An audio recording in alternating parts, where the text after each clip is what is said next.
My husband, a beloved high school teacher, might be secretly cheating with a former student. Seeking advice on next steps and legal action. Original post, July 8, 2024. I am freaking out right now. My partner is a high school math teacher. He has been teaching for a decade now and has generally been praised by students, parents, other teachers, and the administration for how he does his job. We have been together for 7 years and got married in 2023. I have never worried about him being interested in his students. We have even discussed teacher-student relationships, and he has always expressed disgust, saying it is an abuse of power, even if the student is an adult. He has never been called out for being inappropriate, that I know of, never engaged with students over the weekend or summer, unless it is school-related, and even then, all contact is through school email or with parents. He generally refers to his students as his kids, and actively keeps a distance from developing too close of a relationship because he is young, attractive, and other male teachers recommended he do so. Here's what happened. Around March, we were at the movie theater one evening and I noticed a group of girls staring and pointing. I notified my partner, assuming they were his students, and he told me I was right. We did not go over to say hi. We have seen his students before out and about, and he says hi on a case-by-case basis but typically does not initiate, and they did not come to us. However, I noticed the rest of the girls playfully shoving one girl with lots of whispers, and the girl was staring at my husband sheepishly. I immediately thought she probably had a crush and honestly thought nothing of it until last weekend. We were celebrating Canada Day at a BBQ with family, and my husband was pretty wasted. At one point, he went to the bathroom and did not come back for so long. I was worried he was getting sick, so I checked on him. When I knocked and said it was me, he said he was okay and would be right out but did not unlock the door. He stayed in the bathroom for another 10 minutes. This was super unusual for him, but it could have been anything. Later that night, I woke up around 3 a.m. and he was not in bed. Worried again, I got up and found him on his phone in the living room. This is also unusual. When I asked what he was doing, he was definitely surprised and hit his phone screen. He said he could not sleep and did not want to wake me up by watching videos next to me in bed. We both went back to sleep together. The next morning, he was hungover and slept in. I went through his phone. I have never had a reason not to trust him, so I have never gone through his phone before. I found nothing of interest, except for the Snapchat app, which was not logged into. He used to use Snapchat but, from what I knew, had not in years. I honestly assumed nothing from finding the app and figured I was reading too much into things.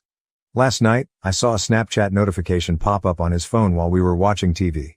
It was out of the corner of my eye but the logo is too recognizable to mistake. My heart dropped because, knowing he was logged out last week, it means he is definitely using it secretly. I pretended like I did not notice and a couple of minutes later, he got up to take a long poop. I cried while he was in the bathroom.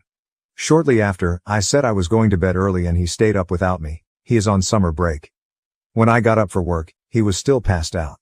I went on his phone and found no Snapchat app. It was then that I knew something was shady for sure, and when I looked up Snapchat on the home screen, it was there, just hidden in a folder of apps disguised as cooking and workout apps. He had not logged out of Snapchat, and when I opened it, there was only one conversation with a real human, and it was a girl. There was no evidence of conversation between them because, for those who do not know, Snapchat deletes previous messages for good. I was ready to confront him for cheating with basically no evidence but decided to keep snooping for something concrete. In that same disguised folder, I found that he had OnlyFans downloaded. The only content creator he was subscribed to had the same username as the woman on Snapchat, but it is his student. The one from the theater, who was blushing. I have never recognized a face so fast. I am 100% certain. We make fun of OnlyFans simps all the time, so I was already disgusted, but I actually threw up when I found this. I was scared I was going to wake him up and genuinely did not know what to do, so I put his phone back and left for work. At work, I did some sleuthing and was able to find the girl's Instagram and Twitter accounts. She is 18 and from grad photos I can tell with certainty that she attended my husband's school. The same OnlyFans link was in her Twitter bio. He has texted me normally throughout the day, and I have not responded to any but to tell him I have to go to my parents tonight, but in reality, I am still at work because I do not know what to do. The reality is that this is messed up, but she has graduated. Is this now just the same as any old affair? I don't even know if she was in any of his classes. I do not know what to think. I do not know what to do next. Lawyer. Should I ask my husband and see what he says? Should I ask her? Edit to add, does anybody know how to tell when an app was first downloaded? Too long, didn't read. My teacher husband is Snapchatting and subscribed to the OnlyFans of a student from his school who is 18. Help. Update. This blew up and there's too many comments to reply to. Update July 9th, 2024. Next day. My post blew up and there were many comments asking for updates, so I want to provide one. I read every single comment, but there were too many to reply to individually. To clarify a few things, no, I did not take pictures or screenshots of the Snapchats or OnlyFans. I was so upset that I did not even think about it until afterward, and I thought there would be another chance to get them. I realize I made a mistake. Regarding some of my early comments, my brain was still reeling. I am 100% leaving my husband, to make it clear. It took me some time to come to terms with what was actually happening and the fact that I was in denial, but Reddit helped me get there, so thank you. The comments were about 50-50 split between advising me to talk to a lawyer or to my husband first. The reality is that I did not think I had anywhere else to go at the time, and I was so emotional last night and felt like I needed to know. I wanted to confront him and rip off the band-aid. He called me while I was still at work, and I ended up telling him we needed to talk. He seemed thrown off by this and canceled plans to stay in. I did not get home for almost 3 hours after that, crying and deciding what to do. Ultimately, I went home. If you're ever in the same position, do not do what I did. I wanted to follow the advice of many comments by basically saying I know about her, but I really wanted to get pictures of the evidence first, so I planned on playing it cool, saying never mind, all is okay, until we went to sleep and then sneaking back on his phone. I shouldn't have said anything on the phone, but my emotions got the better of me. But when I walked in the house, I immediately felt like he knew that I knew. He said, "What's up, super standoffish?" Just seemed off, and whatever I said on the phone must have tipped him off. Either that, or he was able to tell that I was on his phone in the morning somehow, pretending to be asleep? I'm not sure. So I couldn't control myself and got super emotional and confronted him on the spot. I asked if he had OnlyFans. It was the first thing out of my mouth, and he literally said no. What did you want to talk about? I told him I knew that he did and he denied. I told him I went on his phone this morning and scoffed and walked away. I followed him, crying and screaming that I knew he had OnlyFans and Snapchat. I told him that I was leaving him and finally cried out something about him cheating with his students. When I said that, he immediately turned around and asked what the fuck I was talking about. I told him that I knew about the girl, who was 18 years old, and his face genuinely turned into someone I didn't recognize. He immediately began yelling in my face that I didn't know what I was talking about, how dare I accuse him of sleeping with his students, and that I was crazy and trying to ruin his life. I was screaming back at him. I told him to open his phone and prove it, and he laughed in my face about how stupid somebody would be to do what I'm accusing him of, and basically threw his phone at my face and said, "Knock yourself out." As people can probably guess, there was nothing. He definitely knew before I got home. He was logged out of Snapchat, and when I asked him to log in and stop lying, he logged into a different account and asked me if I would drop it now. The first account had just the 18-year-old girl and a few AI accounts. This one had all his old college group chats and other people, including me. He gaslit me and swore he didn't have another account. He even suggested that I had dreamt all of this. At one point he finally admitted that he subscribed to an OF for a streamer during one of our intimacy lulls but never a student, and he swore he lied because he loved me and doesn't engage in that kind of behavior anymore. It was just hours of lies and gaslighting. He said that he knew which student I was talking about but that he's never spoken to her or taught her. He didn't recall the movie theater incident and accused me of imagining it too. He denied receiving Snapchat at all a few nights ago when I first saw it. He denied acting shady the days before. He denied everything. I was absolutely disgusted by him the whole night. As the conversation went on, he started to talk about how he's going to get us marriage counseling, that my trust issues can be worked on, and he would leave teaching if it's what it took for me to stay, but never admitted to anything with a student. Admittedly, I was starting to get a bit of a gaslight fog about the situation, believing some of what he was saying, but when he volunteered to leave teaching, I knew it was worse than I knew. Because teaching is his everything, he gave up an amazing opportunity which would have made him 3-4x the money and way more recognition to teach, and has never complained about his job a day in his life. We both know he loves his job more than he loves me. If this was truly all a misunderstanding, or if it was a one-off with a graduated non-student, I just think he would do more to protect his job and his career. He wouldn't just leave over crazy behavior from me. That immediately told me everything I needed to know, that he was panicking on the inside about me leaving and me telling people. Maybe because more happened with 18F than what I know, maybe because he's done this before, I'm not sure, but he fucked up bad. It's so late I was so exhausted and I feigned agreement in working through it and told him I could move past it but I was obviously lying. I need time to get shit in order. He is sleeping in the guest room tonight. I told him I would need a lot of space and he said he was okay with that. He left his phone in our bedroom for the night as a peace offering. I hate his fucking guts. I have so many things on my mind right now. What the fuck to do? How to get a lawyer? If I should tell my family. If I should tell the school, the fact that I have no proof but I know what I saw. The fact that I'll be 33 and divorced. Above all, the fact that my husband may have slept with this girl, that's my gut telling me, because he kept repeating that he would never sleep with his students over and over, when I was using words like cheat with, look at porn of or sexed with. So that's the update. I was gaslit and lied to. I got no sleep last night but still went to work this morning to get away from him. He hasn't texted me or called all day. I want nothing more than to go to the school with this info. My heartbreak is gone and I'm just angry and disgusted and want to right his wrongs, but I need him to admit to it so I can know how bad it is and I don't think he will. I was thinking of telling him that I reached out to the girl. I'm not going to, and see if that freaks him out enough to come clean, but what if she doesn't know? Maybe he's using a fake account. Or just saying I have proof, even though I don't. Anybody have any good ideas? In the meantime, I am looking for divorce lawyer ASAP. Too long, didn't read. I found proof of my husband Snapchatting and subscribing to a student's OnlyFans, but now all the evidence is gone and he has gaslit me. I have no idea where to go from here besides starting the divorce process. Relevant comments. First, get an attorney. Follow the advice of said attorney. Second, any chance of contacting this girl's parents? I'm sure they would have a better chance of finding proof and have every reason to want to do so. OP, I thought about contacting her parents. I don't know if they would care though. She's 18 and my husband works at a school with many disadvantaged kids. He teaches advanced math and said she wasn't in his advanced classes, has never been in his classes, and she's not a smart student, so he would never have had a reason to interact with her. If that's the case, who knows what the parents would think. I'm also scared it's overreaching and that she could get in trouble for having an OnlyFans if I tell her parents.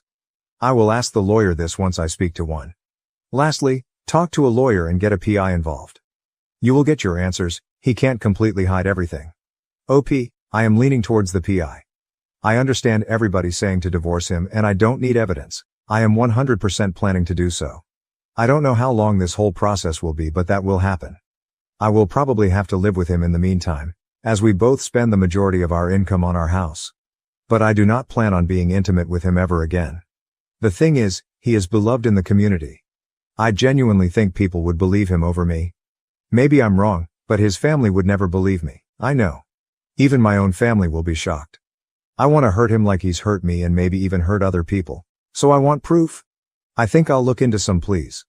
Are there PIs who can investigate somebody online though? Or just in real life? My fiancé is taking my last name. His parents are threatening not to come to our wedding. How do we handle this? January 31st, 2024. My fiancé, Alex, 21 years old, and I, 22 years old, have been together for 6 years and are getting married this year. I never cared much about my last name, but after some recent family events, I realized I want to keep mine. Alex didn't mind and chose to change his last name so we'd match. Upon finding out, Alex's parents, Lisa and Luke, yelled at him. Lisa cussed him out, so my parents let him stay with us for the last week of winter break. We were home on break from college and live a few miles apart.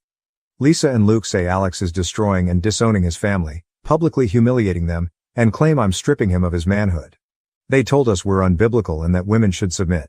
To them, it's political too. They said the queer community is the reason we're susceptible to this, transgender people are to blame, and America is in its downfall. This is just another sign. Alex has received many texts from Lisa, calling him hateful, cruel and cold, asking how he can let her suffer. The meetings Alex had with his parents went poorly. They told him they wanted to see him and not talk about the name, but then did. One meeting involved both sets of parents. Lisa and Luke talked 90% of the time before getting up and leaving. They're mad Alex stayed with us and said even if we go with his name they'd resent us and my family for supporting us. Lisa threatened to cut Alex off, saying he won't get another penny. They had planned to contribute to our wedding, stating there were no strings attached and they fund his college apartment. Lisa said this is the worst thing to happen to her since losing her first baby, and that it's worse than if Alex had gotten me pregnant, killed someone drunk driving, or was gay. She's telling Alex that his grandparents will have to move to assisted living from heartbreak, and Luke keeps telling Alex his choice is hurting people. Their main reason seems to be that it is tradition and that they want the last name carried on. It's not an uncommon last name. I also learned that Lisa borderline tried to talk Alex out of proposing.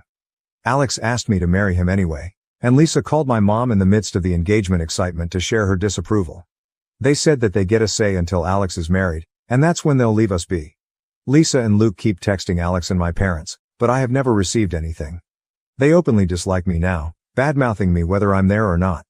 I've decided my relationship with Lisa and Luke is over. It was rocky before as they tried to push their religion onto me numerous times. Alex is deciding how much more he can give.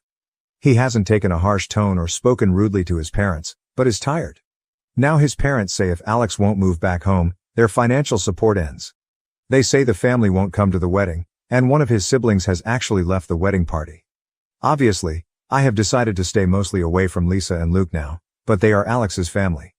With the wedding still coming up, we're unsure how to move forward. Too long, didn't read.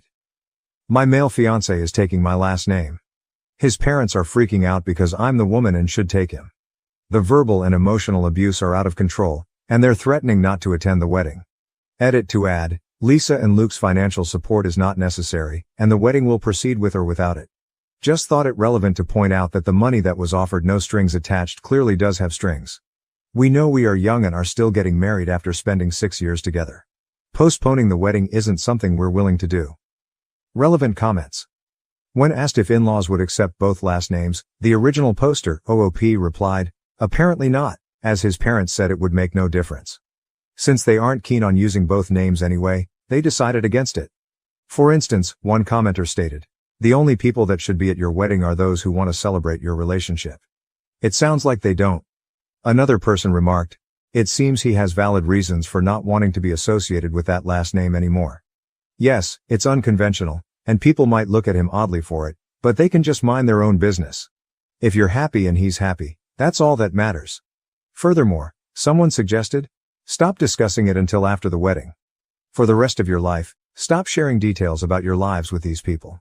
Have your fiancé agree to gray rocking them moving forward, or there will be arguments about baby names and other issues in the future.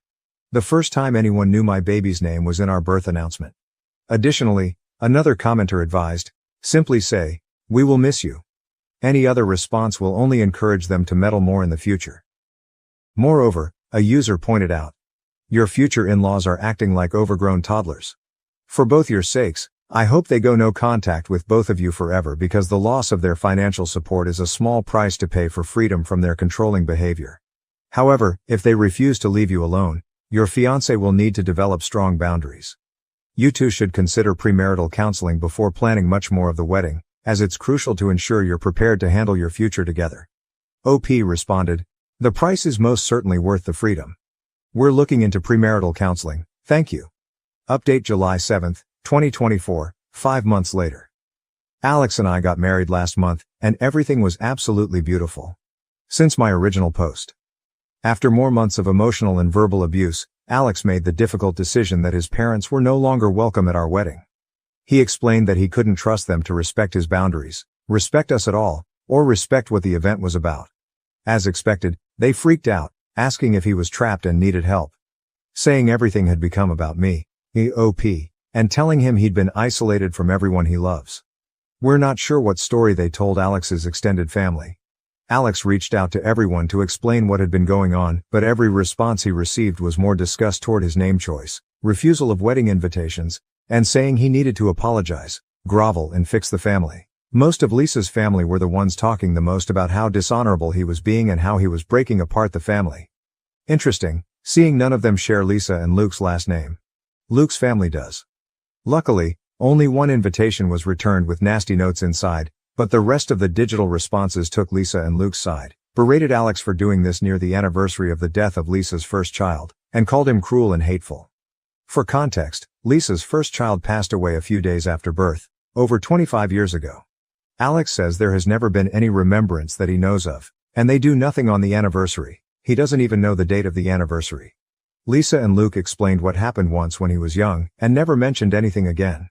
We're unsure why it's all coming back up now, after presenting as generally unimportant his whole life. Apparently, this drama being 4 months from the anniversary was disrespectful. His sister Alice also went off the rails. After checking in to see how Alex was doing, Alice got angry that he wanted to discuss things over text instead of on the phone. It became obvious that she wanted him on the phone to berate him, because she ranted about how he was steamrolling their parents and wasn't really an adult because he wasn't married yet. She said she had encouraged Lisa and Luke to cut him off long ago and that I, OP, wasn't acting like family since I stopped letting her follow my Instagram account. This was after she dropped out as a bridesmaid and made it clear she didn't support our marriage. I decided not everyone gets full access to my life. As his only sibling, it was devastating for Alex to watch Alice spiral into fully taking their parents' side, after initially leading him to believe she had his back and was supportive. After saying not to expect her and Alex's bill at the wedding, there's been no further contact since Alice refuses to speak to him unless he'll talk on the phone. At this point, he won't do any phone calls as we'd rather have a record of everything that goes down.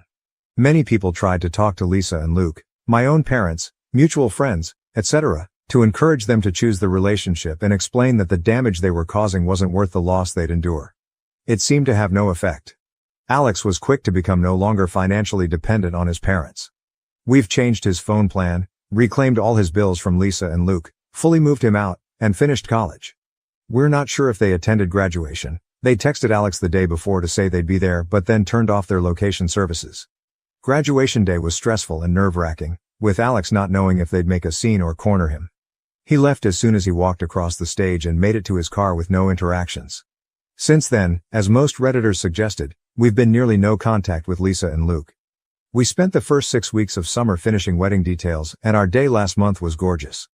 Alex received no communication between graduation and the wedding, and has no plans to continue their relationship without an apology.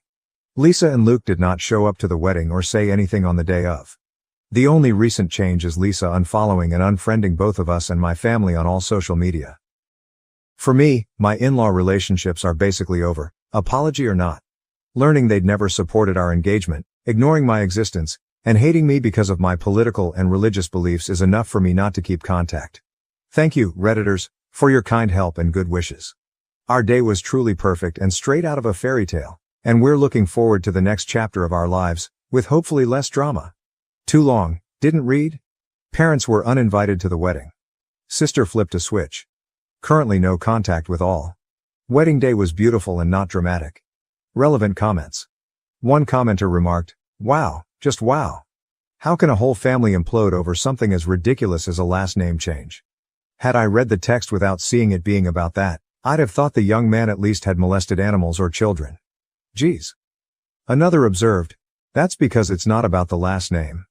The last name was the straw that broke the camel's back." In the original post, OP said the in-laws already didn't like her. There is way more going on here than reported. A different perspective was shared.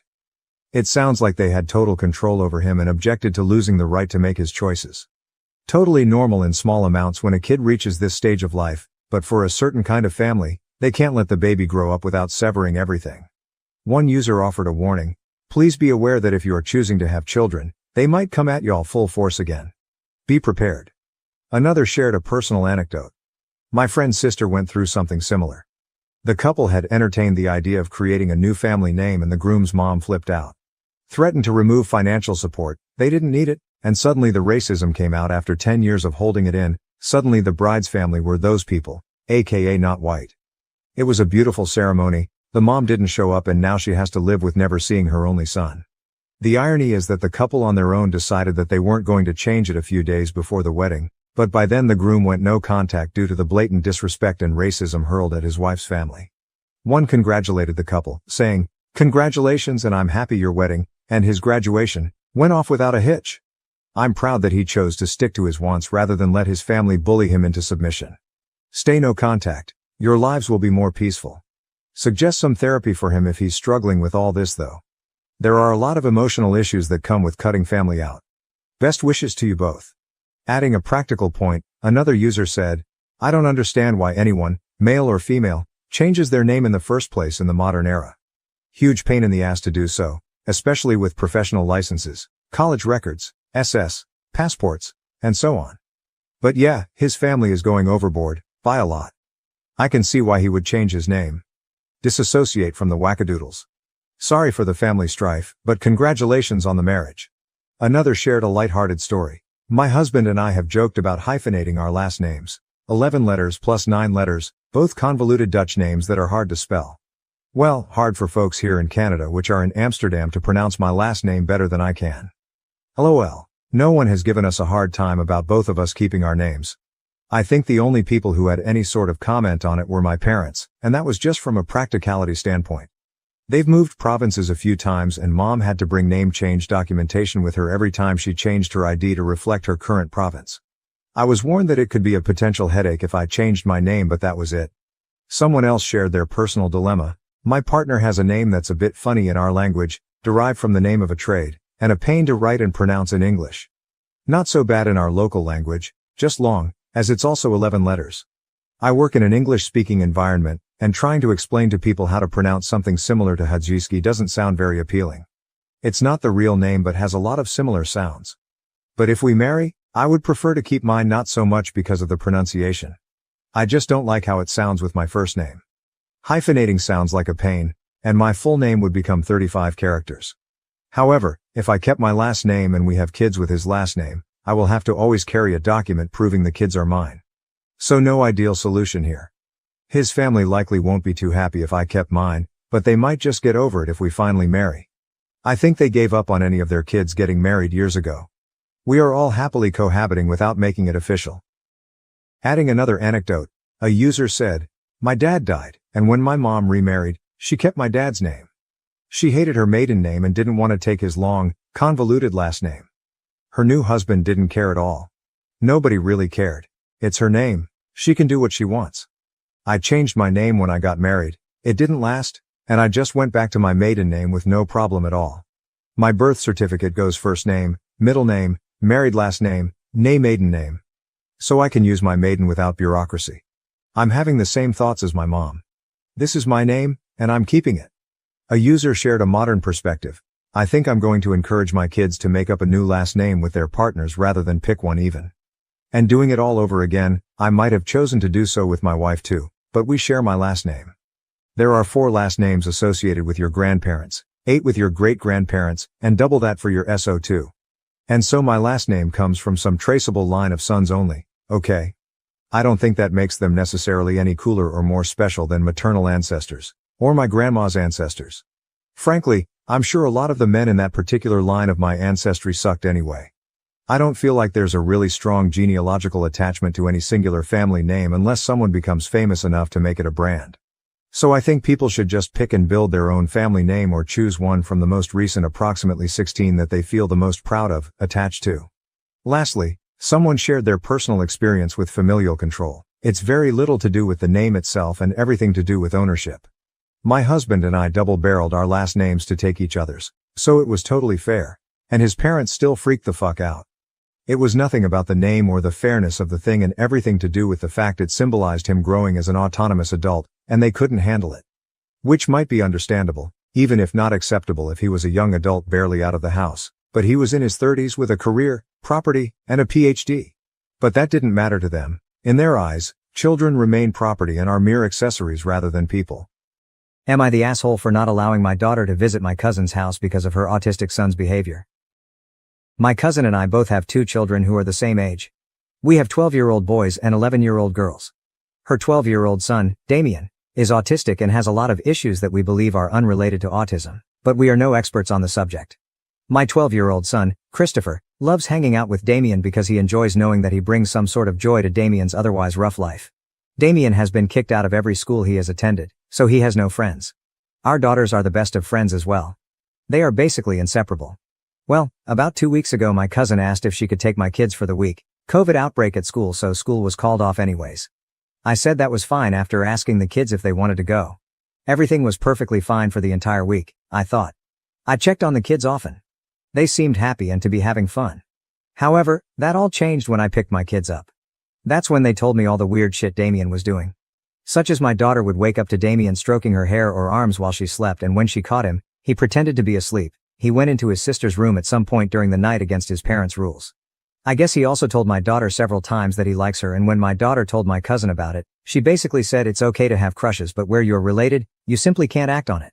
I guess he also kept trying to take pictures of her. I'm unsure whether or not she corrected her son's behavior by touching my daughter in her sleep. However, I do know that not once did she tell me anything that happened. My kids did, while she kept it hush-hush. After finding all of this out, I called my cousin and said that my kids would no longer be allowed there because my daughter now felt uncomfortable around Damien.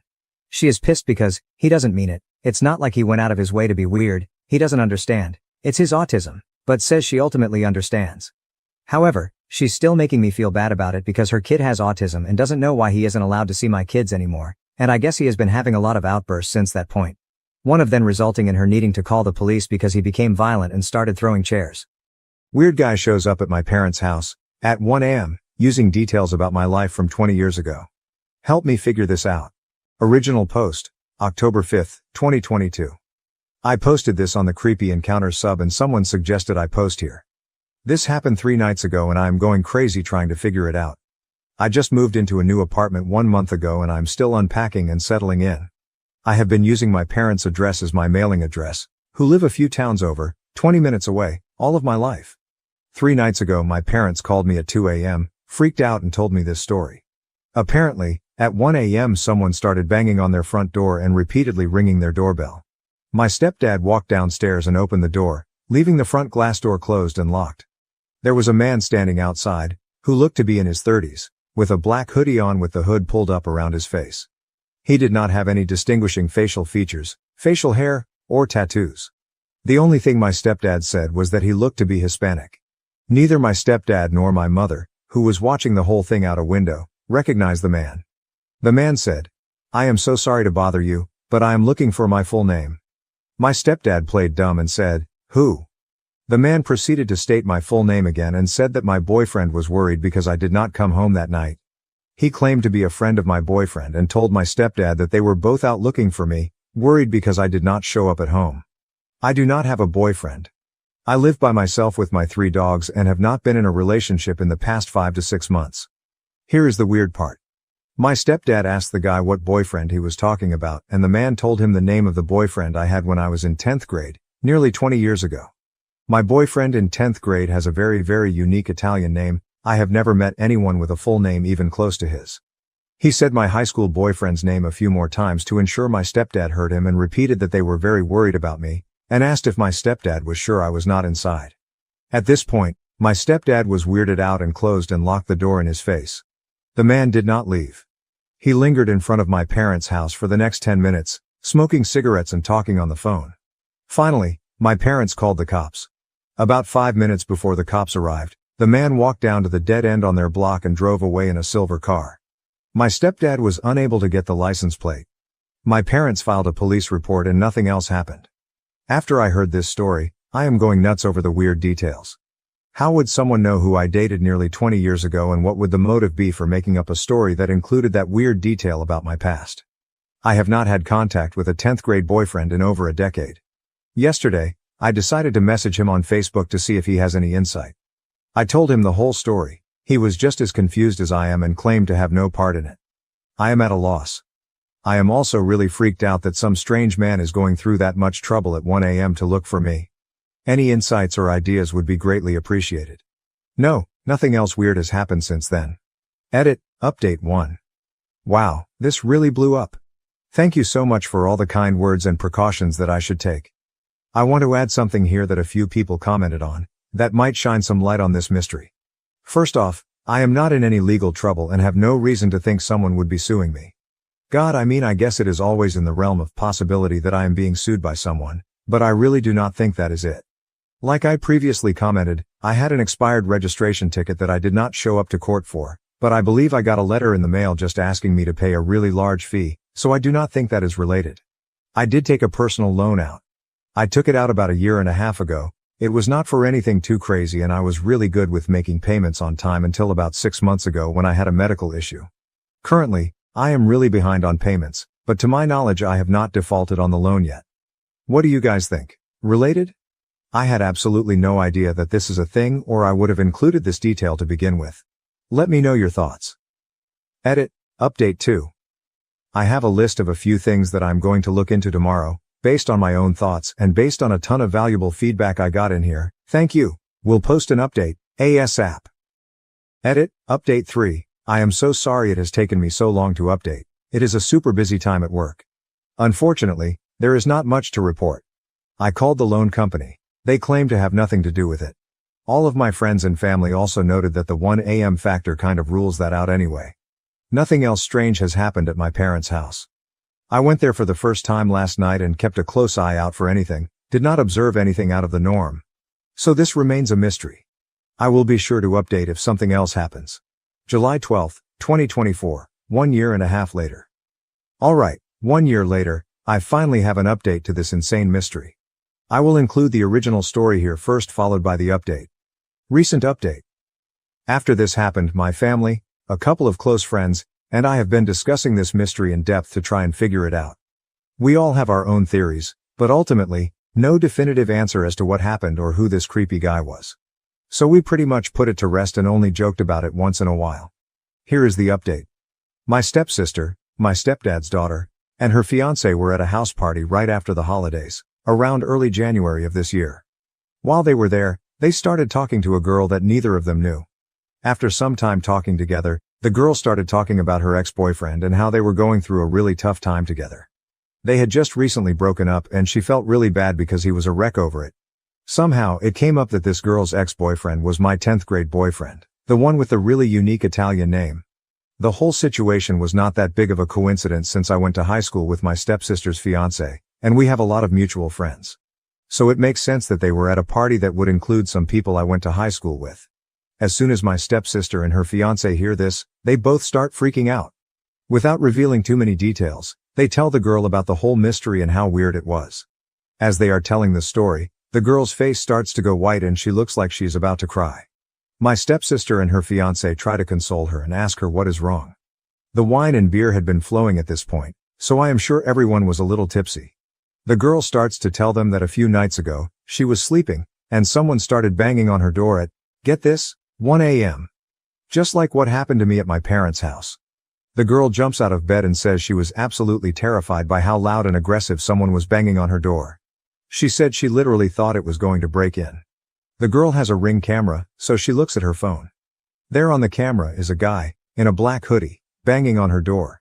She obviously pretends like she is not home and keeps all of the lights off. He continues banging.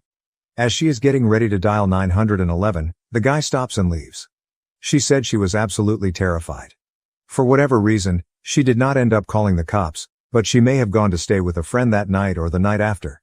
My stepsister and her fiancé are shocked by the details and how similar it is to my story, especially because of the mutual ex-boyfriend we share, except this girl literally just broke things off with him.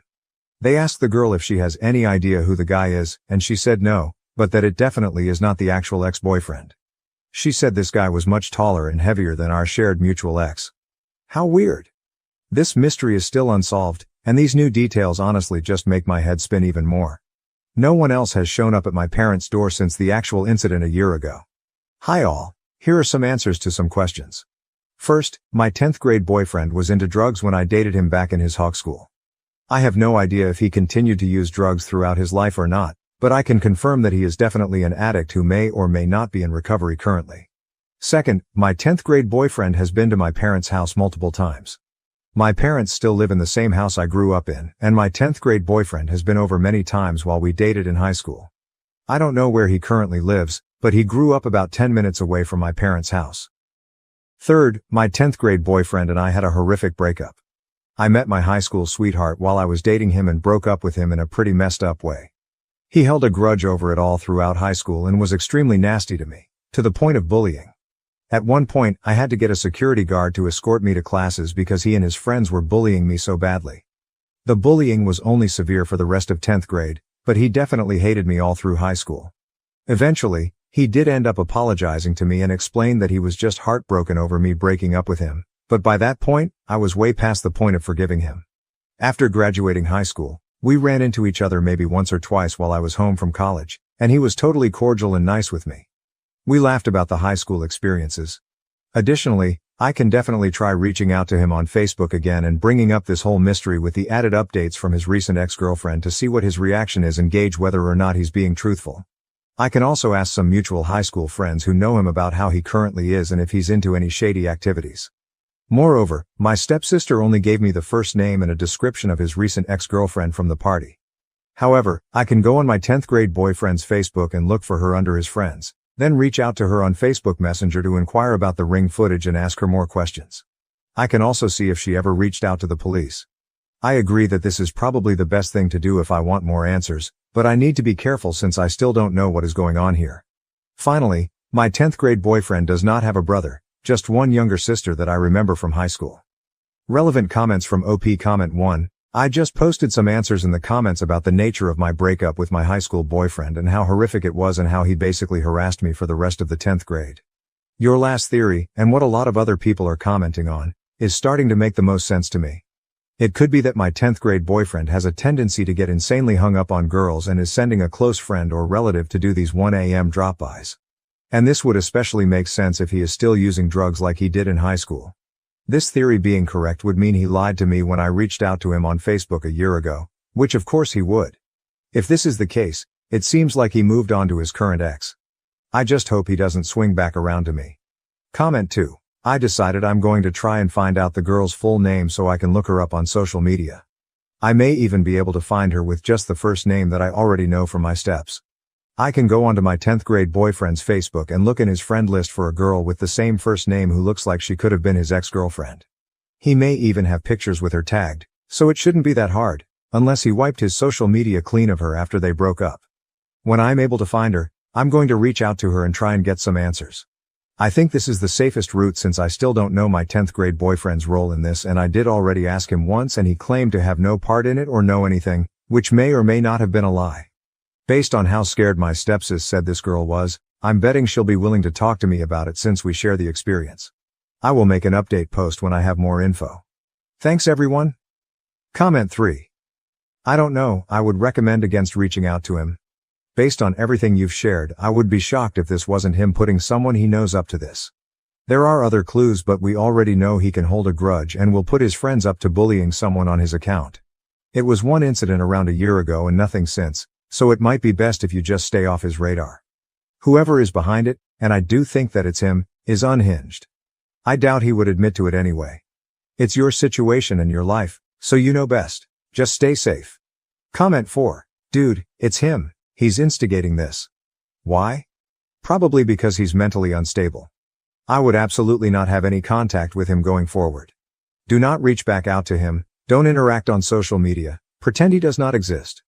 You don't want to be drawn back into his web. Am I the A for revoking my brother's +1 to exclude his problematic friend and inviting his girlfriend instead, causing a family dispute? Original post, June 11, 2024. I kind of know I am the asshole, but I need to know how bad it was. My brother, who is 29 years old, has been with Leah for about 2 years. We all like her, she is super nice. I am getting married next April and sent an invite to my brother's apartment. We decided to send invites to households and not individuals.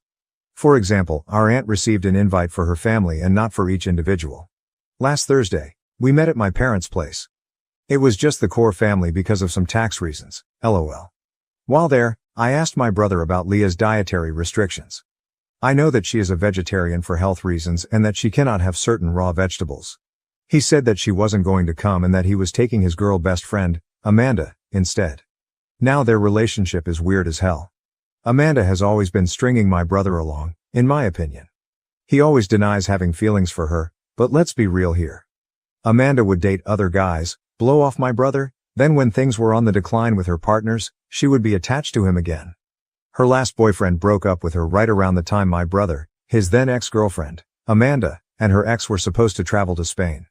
What did my idiot brother do? Go with Amanda alone because Amanda was uncomfortable with his ex-girlfriend. Obviously he acted blindsided when his girlfriend broke up with him. I didn't even say anything anymore because it's all so weird. So when he said that, I asked if Leah already had other plans. But my brother said that Amanda had asked if she could come because it would be an opportunity to finally see the old gang. We were in the same friend group in high school. I told him that I would have invited Amanda if I wanted her there. Amanda is mean and cold. She always makes disparaging comments about other girls.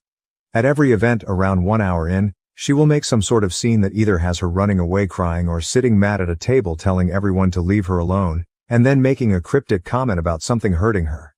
I told my brother I was revoking his +1 and Amanda was not coming to our wedding. He accused me of being misogynistic and bigoted because I don't understand opposite-sex friendships. Which is BS. My husband has a female childhood friend who is his best woman. I love her too and she has been amazing. And she respects fucking boundaries. She always includes me and made a huge effort when I started dating my fiancé to integrate me into the friend group. Anyway, I said my decision was final. He could take it or leave it, but I would be inviting Leah myself because I like her. He screamed at me and told me to keep out of his business. I said to get rid of his weird fucking feelings for Amanda. He is mad at me. My dad said it is none of our business. My mom is furious with my brother. So am I the A. Edit. To answer some questions, the invite was addressed to the Smiths. Funnily enough, Leah has the same last name as us. Granted, we have one of the most common last names. Yes, they live together. The tax thing is nothing huge. My parents have a small business but are really bad at keeping track of all their receipts. So every month we go and help them. We digitalize the receipts and put them in bookkeeping software for the accountant. Amanda is in the comments. Say hi. The alleged Amanda comments. Editor's note, the account replying is a well-established account on AITA and commented on many posts before commenting on OPs. It was not a new account nor a throwaway. Do not DM this person or harass them in any way as it goes against the rules of the sub. This is only included because it is relevant to what OP wrote and pointed out. First off, you the ass. If he has any sense, he simply will not come to your wedding. That's the correct way to handle assholes like you. OP. Yeah, I wouldn't mind LOL.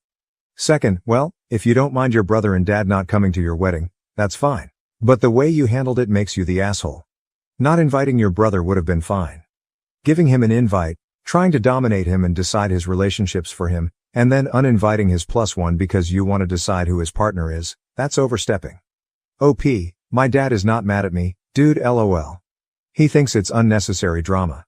He doesn't like Amanda either, so he's just keeping out. Amanda replied to several other commenters. Here are a few. Commenter, not the A your brother is though. He needs a huge reality check. This chick Amanda sounds super problematic and toxic, and since it is your wedding, you are absolutely within your rights to decide who gets to be there and who doesn't. Hope your brother will realize how manipulative Amanda is and cut her from his life before she manages to destroy even more for him. Amanda, all of that is none of OP's business. She gave him a +1, then revoked it. She is an AH for intruding into his relationship. This will break up her family. Let's see if her brother and dad will be the only ones not coming. Commenter. It's confusing then why he and Amanda aren't together. They seem to be into each other. Or does he really like Amanda, but she uses him as a placeholder and doesn't reciprocate his feelings? If that's the case, he needs to put distance there so he can move forward. Or you're right, he will be alone until Amanda gets married to someone else. Amanda. What do you expect? He has an asshole sister. Relevant comments. First, you can invite Leah yourself, but by the sounds of your brother's behavior, who knows if they will even still be together by then. Even if they are, I wouldn't count on her sticking around if he keeps prioritizing Amanda over her. OP, I like Leah, genuinely as a friend, and would like her there. I should have honestly just invited her officially too. I should have foreseen David would do this. Next, how does Leah feel about Amanda? OP, well, she feels hyper insecure about Amanda. Finally, she should, because this behavior is a pretty obvious sign that should Amanda give him a chance, he will cheat on Leah in a second, and has probably done so with his exes. OP, agree 100%. If Amanda wrote to him right now that she wants him, he would drive pantless to her place. On OP's brother. I gave up talking to him years ago. I always feel sorry for the amazing girls he brings home though. I still talk to his ex. She helped me with my career, LOL. He is going to end up alone.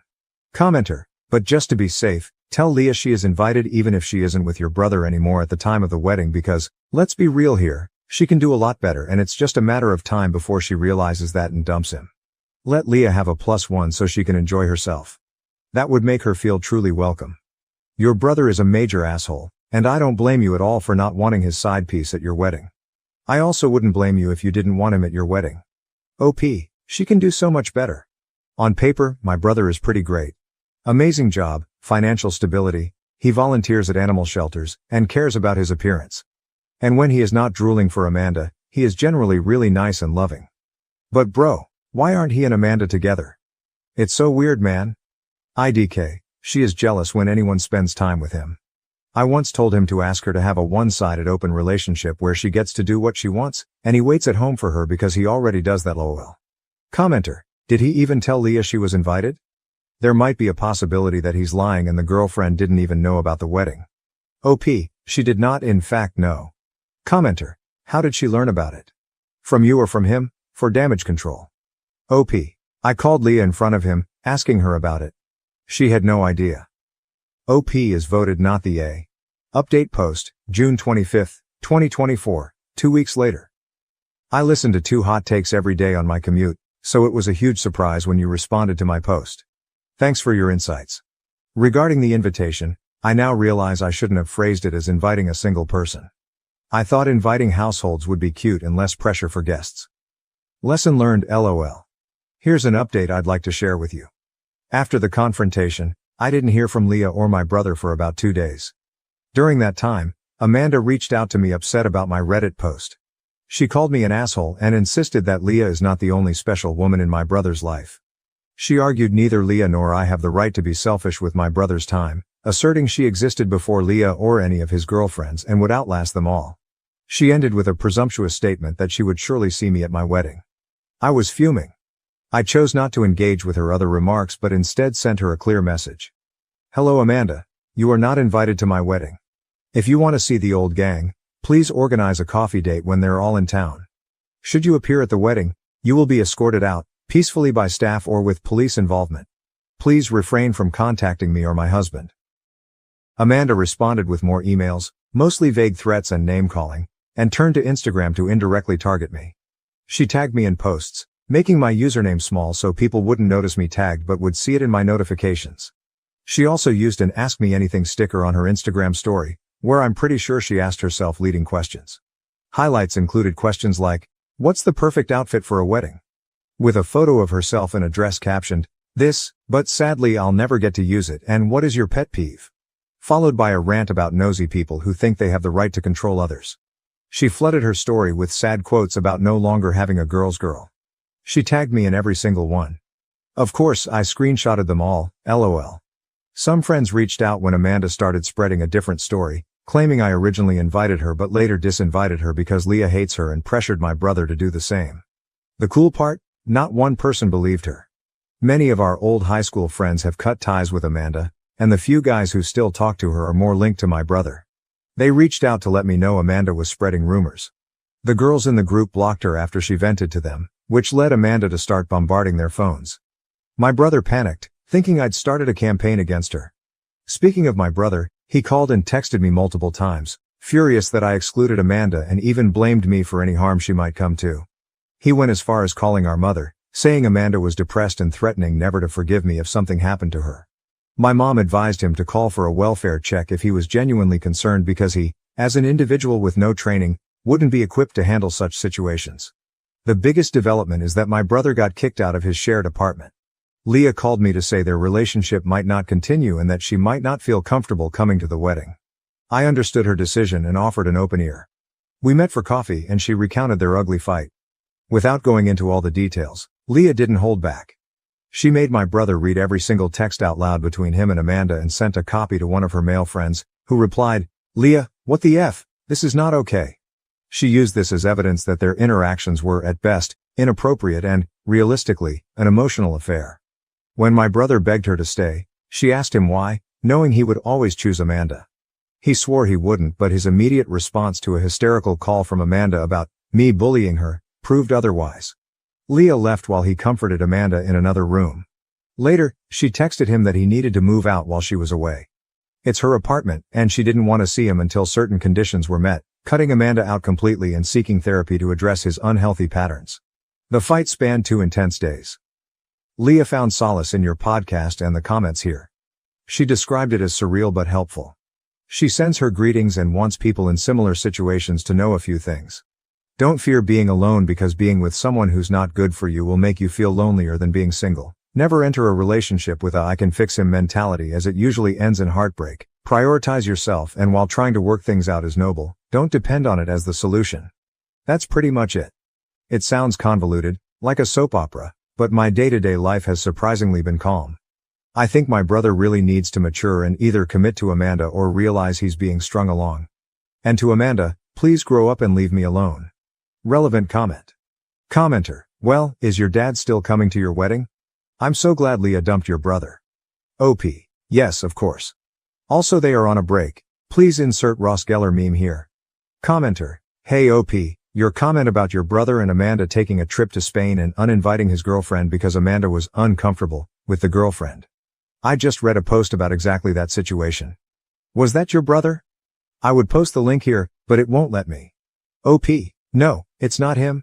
The mods on Too Hot Takes leave a note on the post. Mod note, can confirm that someone was reporting this post and a bunch of comments for nonsense reasons when it first got traction. So, a not so happy hi Amanda, from our moderation team. New update post 1, July 8, 2024, 2 weeks later. We got a call last night. My brother has been in a car crash abroad. My father and I are on the way there. Getting plane tickets was almost impossible, so we have been driving since 5 a.m. He was on a holiday with Amanda to clear their minds. Amanda didn't even call us. I don't know if she is still with my brother or if she is also hurt. My brother's phone was shattered, so he can't update us. The nurse, bless her soul, has been updating us. He can't even talk to us. I think I'm just writing because I don't know what else to do. My dad doesn't want to talk. I don't know if he is mad or worried or both. I have never seen this expression on his face. My brother is an idiot who has hurt a bunch of people because he is selfish. But I still don't want him to die. He is my brother. Thank God he is alive. Amanda is not here. New update post 2, July 10, 2024, 2 days later. Title, what is going on? This has been an absolutely terrible week. My brother is alive but not doing well. We're stressed out of our minds because of the insurance situation. He and Amanda went to a country that's not part of the European Union, and of course, he didn't book any travel insurance. So we have to pay up front and hope his insurance will refund us. But we all know how that goes. If they owe you money, you might see it in 8 to 18 business months. My mom and Leah are trying to figure that out too. Amanda came to the hospital yesterday. She hadn't left, she just had to go to the police because of the car crash. The reason my brother is in the hospital is not because of the crash, but because of sepsis, a UTI turned kidney infection turned sepsis. They decided to go on vacation to blow off steam. Around 4 days in, my brother started feeling warm and sick. Amanda said she offered to drive him to an ER, but he declined. I'm not sure if she's telling the truth, but this is the first time I've seen her being genuine. They went out drinking, and when they came home, he took something for the pain. Amanda couldn't tell me exactly what it was, but she said it worried her because you're not supposed to mix medication with alcohol. They started arguing, and then my brother passed out. I don't know why she didn't call an ambulance, she couldn't explain it to me either. But when my brother came, she loaded him into the car. Amanda said she panicked, and when they were arriving at the hospital, she crashed into a barrier. That's when my brother's phone, which he was holding, flew out of the window. Amanda decided to run into the clinic to get someone and stay with the car until the police came. After that, they didn't let her in because she's not family. Instead of calling us immediately, she went back to their Airbnb and told me that she just needed a moment to process everything. She had to go to the police, pay for the damage, and then went to see my brother. But here's where it gets frustrating. Amanda decided that she needed to clear her head and left my brother in the hospital alone for a day. She checked into a nearby hotel to rest. She didn't tell any of us where she was until she showed up at the hospital yesterday, looking somewhat relaxed and acting as if everything was under control. When we confronted her about leaving my brother alone, she said, "I just needed some time to get myself together. It's been overwhelming." Meanwhile, my brother was lying in a hospital bed in a foreign country, with no way to contact us because his phone was shattered in the crash. We're now trying to navigate the logistics of getting him home and ensuring he gets the medical care he needs. Amanda, on the other hand, seems more concerned about how this whole situation is affecting her peace of mind. She even posted a photo from her hotel room, with a caption like, "Taking a much-needed break." It has been a nightmare, and Amanda's behavior, while not super malicious, has added to the stress. We're doing everything we can to support my brother. My brother, on the other hand, is struggling physically and emotionally. He's worried about the mounting medical bills, his recovery and the strain this situation has put on our family. On top of that, he's afraid that Amanda is losing interest in him, which only adds to his anxiety. That's why we're playing nice with Amanda, to avoid adding any more stress for my brother. We're focusing on getting him the best care possible and bringing him home safely. I'm divorcing my husband due to his autism impacting our life. How can I end things respectfully while considering his feelings and needs? When I first met my husband, who is now 30 years old, I knew he had autism. We met at university and it never seemed to be a problem at the time. He was what you would describe as quirky, but we fell in love and eventually got married. For a while, everything seemed to be going well despite his autism. Over time, however, he developed some sensory issues, which meant that I had to take on the majority of the housework. I didn't really mind initially because I was pursuing my MA while he went to work. However, as time passed, his autism became more noticeable and began to affect our daily lives in more significant ways. At first, I couldn't have my girlfriends over without giving him a week's notice, and eventually, it became completely off the table. I accepted that he didn't like other people entering our space, so we had our hangouts at my friends' places instead. Then I had to start doing chores on his schedule so he could be mentally prepared for the noise of the vacuum. These were all small adjustments, but they began to add up. A few weeks ago, it hit me that I wanted out of this marriage. I recently finished my PhD and got a job offer in a different state. It is a fantastic offer, and I want to take it. I started looking at places to live, but many of them were already out of the question because they wouldn't accommodate my husband's many rules and sensory needs. As I was searching for new places, I realized that I want to get a divorce. I want to move and be able to vacuum when I want and have friends over whenever I choose. I want to eat out without having to check that the restaurant doesn't play loud music, and I want to eventually meet someone who is capable of doing half of the housework. My decision has been made, but now I face the difficult task of telling my husband that I am leaving. I want to do it respectfully, but at the same time, I feel like he deserves to know why I'm making this decision. I think I am leaving him because he has autism, and I fear that this truth will break him and at the same time make me feel like a horrible person. It is a delicate situation, and I'm not sure how to approach it. I care about him deeply and do not want to hurt him, but I also need to think about my own happiness and well-being. I hope to find a way to explain my feelings honestly without causing him unnecessary pain. Relevant comments. Comment 1. Don't tell him you're leaving him because he's autistic. He's always been autistic and always will be, and you're not leaving him because he's autistic. Focus on the actual reasons. That his needs and boundaries aren't compatible with yours anymore. That your relationship isn't equitable and you're unhappy. That you are not okay being in a relationship where you do 100% of the housework, can never have anyone over, and have to plan everything around his schedule. It's harder when there's a valid underlying reason, but all these things would be true if he wasn't autistic. Comment 2. Yes, this. Usually, you should not tell someone with a disability that their disability is why you're leaving them. At all. If their disability is what makes them incompatible with you, then you should tell them they're incompatible, but don't say that the incompatibility is due to the disability. Comment 3. He will know whether you tell him or not. I have had guys break up with me over my PTSD. Listing my PTSD symptoms, but not naming my PTSD doesn't fool me. I am not an idiot because I'm disabled. Comment 4. That's pretty cruel honestly. It sucks either way, but it's extremely clear that the reason she's leaving is his autism has progressively gotten worse, which is not uncommon.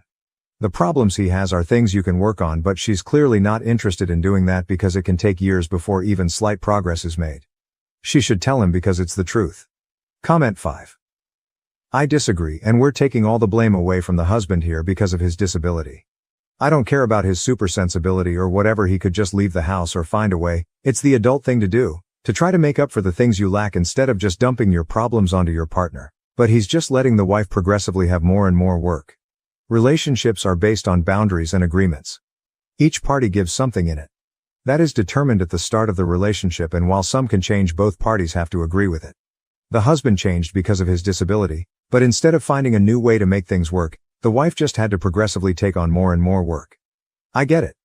Autism isn't nice to have. It can be horrible, but the wife isn't his caretaker. She doesn't have the responsibility for that. It's cruel, yes. But she has to just deal with his problems without his help. It's cruel to her. Comment 6. Yes, she is 100% leaving him because of his autism. If he was not autistic, she would stick around. He's not just an asshole. He has a disability she can no longer deal with. Downvote me all you want, but she should definitely be honest with him, especially since he has autism. He likely won't understand otherwise. Comment 7. Nope, she's leaving him because he doesn't help her and she feels isolated from the rest of the world. The only reason this behavior is in any way excusable is because he has a neurodivergent. If anything, one could argue she only stayed with him because he has autism, because without that explanation for the behavior, we'd all be calling him a man-child and probably worse things. He is not a man-child. He's neurodivergent, but he still isn't behaving like a partner. Comment 8. She's not leaving him because he has autism. She's leaving him because she can no longer live with some of the specific things caused by his autism. There's a huge difference. People with autism have their own individual struggles and concerns, and the levels of intensity vary vastly as well. If he were struggling with things that weren't causing such a disruption in her day-to-day life, she may not leave him. That's an important distinction. Comment 9. You're not leaving him because he's autistic. You're leaving him because he is unwilling to compromise.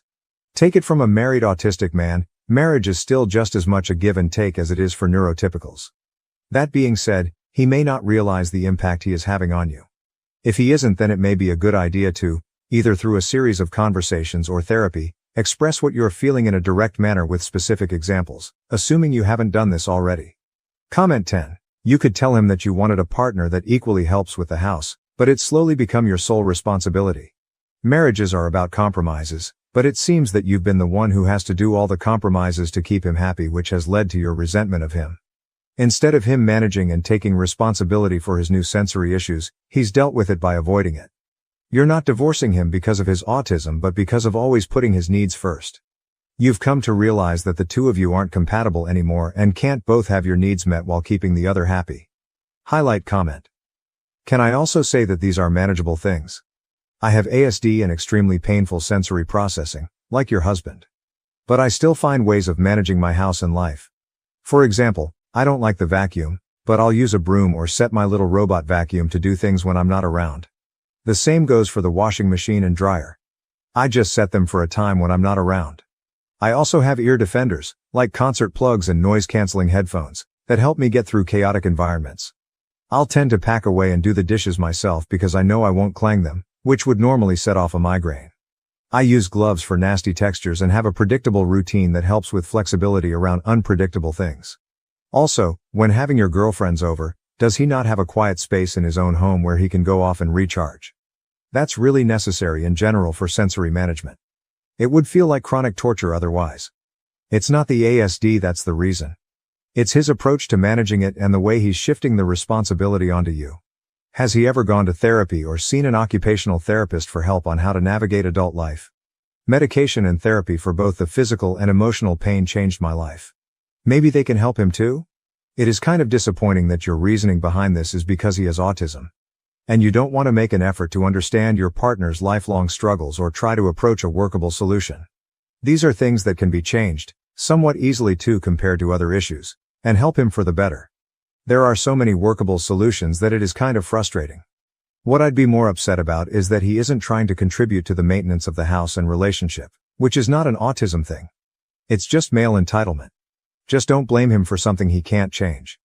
He cannot change that he is autistic. He can change the way he manages it and be fair in supporting you.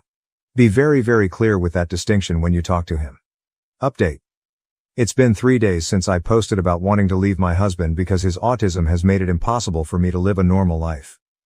Some of you suggested that he may be using his autism to get out of doing housework, and I'm afraid you were not wrong. Yesterday, I sat him down and explained that the situation had reached a point where I am no longer happy, and I haven't been for a while. I told him that I no longer love him and that there is zero attraction left. However, I still care for him, and I assured him that I was willing to continue paying my share of the rent. We split everything 50-50ths, for 3 more months after I move out so that he has enough time to find a place that suits his needs. He did not take the news well at all. First, he begged me to reconsider, but I stood firm in my decision. Then he accused me of being ableist for leaving him because of his autism. After the tactic didn't work, he admitted that he had simply become too comfortable with me doing everything around the house and that he was now willing to go to therapy with me. Despite his willingness to make changes, I told him that my decision was final. I have already accepted the job offer and will be contacting a divorce lawyer next week. I also informed him that, while I still won't have people over out of respect for him, he will have to start doing his own chores from now on. Just a side note to everyone who assumed that he financed me. University is free here, and you get paid to do your PhD. I teach classes and do fieldwork, so I have been financially independent throughout our relationship. Anyway, that's all for now. I'm excited for the future and am looking forward to being able to have friends over again without any restrictions. Thank you all for your support and advice during this difficult time. Relevant comments. One commenter shared, "My girlfriend and I both have chronic conditions, and she is autistic. I can just manage a day's work, and she can just manage a bit of housework each day. We both put in every ounce of energy we have to make life as best we can as a couple, and her autism doesn't stop that." Another commenter replied, "Well done to you two. It sounds like you're both giving it your all." A different commenter expressed surprise at OP's generosity. "I'm honestly surprised you're going to pay for half of his rent for 3 months. You should get your stuff, leave and only contact him through a lawyer. He's no longer your responsibility." Someone else replied, "OP, you're a really, really good person. I really hated the nasty comments some people left.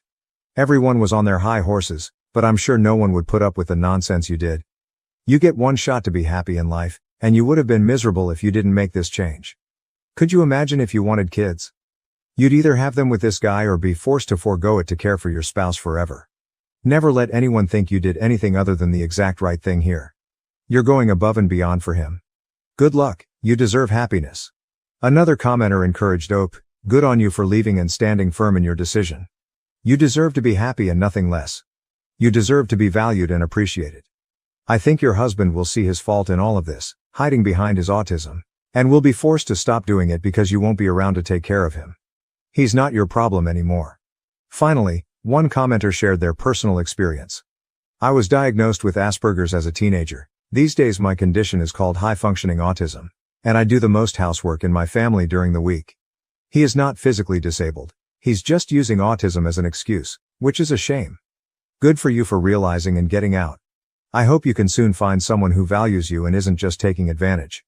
All the best." Highlight comments. Comment 1, "I have had ADHD my entire life and was diagnosed at a very young age, before I was 5 years old, although back then they called it ADD. I ride longboards, but noises from people in traffic bother me, so I wear noise-canceling earbuds. I literally cannot balance on a longboard or skateboard unless I block out a lot of surrounding noise. I get vertigo and lose my balance even when I'm just standing if there are certain noises bothering me. I discovered that ADHD places me somewhere on the autism spectrum as well. While I have always had issues with noises, I do not make other people change their lives to revolve around me and my disorders. There are plenty of options available, such as noise-canceling headphones, earbuds, and earplugs, which this man could have used. He simply did not want to take these measures. My ex did the same kind of thing to me as well. In fact, my ex went as far as to fake his problems. I also have bipolar disorder, and my ex started lying to our doctor and pretending he had it too, using it as an excuse to abuse me at home. Every time he yelled at me, had a mood swing, or pushed me, he claimed it was because he was bipolar. The truth is, he is not bipolar. I am the one with bipolar disorder. I know this might sound harsh, but he might not even have autism in the first place. My ex read books on bipolar disorder to fake it better, and this man might have studied autism and blamed every bad habit on it. People do that, you know? My ex was getting medication for bipolar disorder but was stashing it without taking it. I found months and months of medication packages he was not using, despite getting them filled at the pharmacy to make it look like he was taking his meds. I have his container of meds and a package, and I've already shown it to a lawyer to prove that he lies about having mental health issues. Comment 2, "I have ADHD and autism has been suspected but not yet diagnosed. Life can definitely be tough for me sometimes. I struggle with loud and dissonant noises, surprises, and unexpected changes. I get overwhelmed easily, tend to shut down, and experience major anxiety. I understand that it can make functioning difficult at times, and sometimes I need my significant other to be patient with me. However, it is still not an excuse to never do anything and hold your spouse's life hostage. In this case, the individual was definitely using excuses and taking advantage of the situation. Am I the A for defensively responding, 'I'm sorry I was born this way,' when my natural afro was accused of cultural appropriation by friends? I am a 19-year-old female. I am also a Caucasian person, which I think is relevant. I have a natural afro, similar to a Jufro or something like that. I am not exaggerating when I refer to it as an afro. It is a big round puffball of curls from my head. I have a friend group, and almost all of us knew each other in high school. I am not sure exactly how relevant this detail is, but almost everyone in the group is a person of color. We get together every once in a while, and the last time we met up, the topic of cultural appropriation came up. Topics like this are not unusual for us, as we sometimes talk about political or societal issues. We all have the same left-wing beliefs, so it is easy for us to talk about these things. In the discussion about cultural appropriation, afros specifically came up. I did not think much of it for a while, as it makes sense to me that someone mimicking the hairstyle of people of color would be offensive. I did not really contribute to the conversation except for nodding along, as I agree with what they say but cannot really add to it since I am white. At some point in the conversation, I started to feel like people were looking at me. Not like conversational looks but more like looking me up and down before glancing away and repeating. I brushed this off, as I have had issues with social anxiety since I was little, so most of the time when I feel insecure, I figure it is just my anxiety bursting through my medication to bite me in the butt. However, after a few minutes of feeling this way, one friend commented on how weird it was that I have my hair in an afro despite being white. All of my friends are well aware that my hair is completely natural, and I do not do anything to get it this way, so I was taken aback. A few other people chimed in, saying things like I should straighten it, and that I was adding to racial tension and making people see me and think it is okay to appropriate afros. I snapped and said, "I am sorry I was born this way." I was using a loud tone, which I am not proud of, as I am very averse to anything that resembles yelling. I would not say I yelled, but I was speaking noticeably louder than the volume we had maintained. Some of my friends looked disappointed, while others looked kind of disgusted, and they all just left after that. If anything, I think I am the asshole for how I responded, but I am also asking if I am the asshole for having my hair like this. I would talk to other friends or family about this, but I am worried about them being disappointed in me. Any advice is appreciated. Update. Kind of. Thank you to all of you who commented, which by now is a surprising amount. I appreciate all of the advice you gave. I am still trying to get through all the comments and have not even begun to try to respond to any of them. I am not entirely sure if this counts as an update. I have spent a while mulling over the advice. An overwhelming number of you suggested that I stop considering these people friends, along with a lot of people who suggested that they may have never been friends in the first place.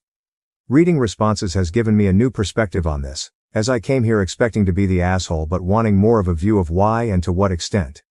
To get it straight off the bat, I do not want to stop being friends with these guys unless it really comes down to it. I do not think this stems from prejudice or malice as some people believed. I think it rather came from ignorance and misunderstanding. I am going to reach out to them in the coming days and try to explain my renewed view and maybe even share some of the comments with them. These are people I have known for years. We have helped each other through dark times and celebrated good times. If they are completely unreceptive, then I do not think we will remain friends, but I do not want to lose these people over something that can be worked out. My hope is that we can work through this and be better for it. Thanks especially to people expressing concern for my well-being and their views on similar matters. Even bigger thanks to those who expressed concern for my hair's well-being and the idea to use hair products made for people of color. For some reason that I can only attribute to sheer lack of attention to my hair and its health, I had never really considered this.